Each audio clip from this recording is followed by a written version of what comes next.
নমস্কার বন্ধুরা, সুশীলার রান্নাঘরে আরেকটি পর্বে আপনাদের সবাইকে স্বাগতম। আজ নিয়ে এসেছি সম্পূর্ণ নিরামিষ একটি পাস্তা রেসিপি।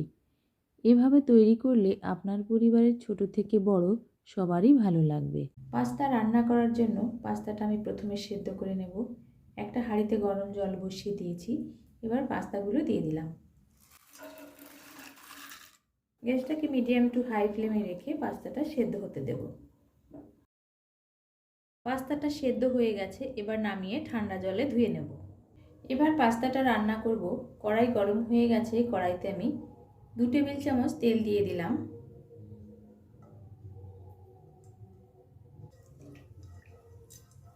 তেলটা গরম হয়ে গেছে, এবার এর মধ্যে আমি দিয়ে দেব ক্যাপসিকাম, দিয়ে দেব রেড বেল পেপার, দিয়ে দেব ইয়েলো বেল পেপার। এবার গ্যাসটাকে হাই ফ্লেমে রেখে 3 থেকে 4 মিনিট ভেজে নেব।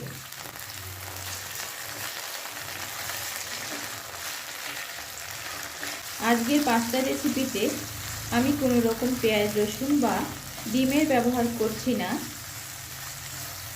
3 থেকে 4 মিনিট হাই ফ্লেমে ভেজে নেওয়ার পর এবার গ্যাসের ফ্লেমটা লো টু মিডিয়াম ফ্লেমে করে দিলাম। এর মধ্যে এবার আমি দিয়ে দেব 3 টেবিল চামচ টমেটো সস। এবার দেব আধা টেবিল চামচের একটু কম গোলমরিচের গুঁড়ো, দিয়ে দিচ্ছি আধা টেবিল চামচেরও একটু কম শুকনো লঙ্কার গুঁড়ো, একটা কাঁচা লঙ্কা কুচি।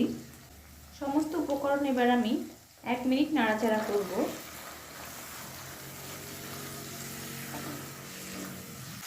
এক মিনিট নাড়াচাড়া করে নিয়েছি। এবার এর মধ্যে আমি 4 টেবিল চামচ ফ্যাটানো টক দই দিয়ে দেব।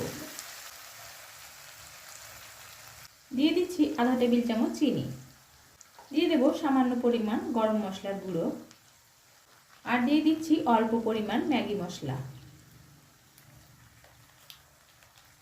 আবারও 30 থেকে 40 সেকেন্ড একটু নাড়াচাড়া করব।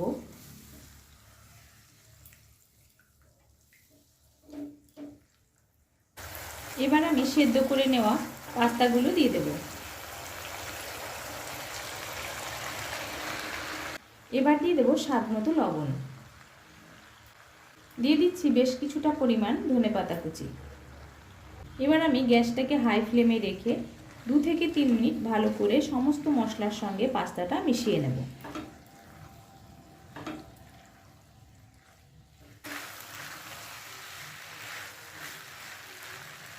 দু থেকে 3 মিনিট সমস্ত মশলার সঙ্গে পাস্তাটা আমি রান্না করে নিয়েছি। আমার আজকের রেসিপি একদম তৈরি। এবার আমি নামিয়ে নেব।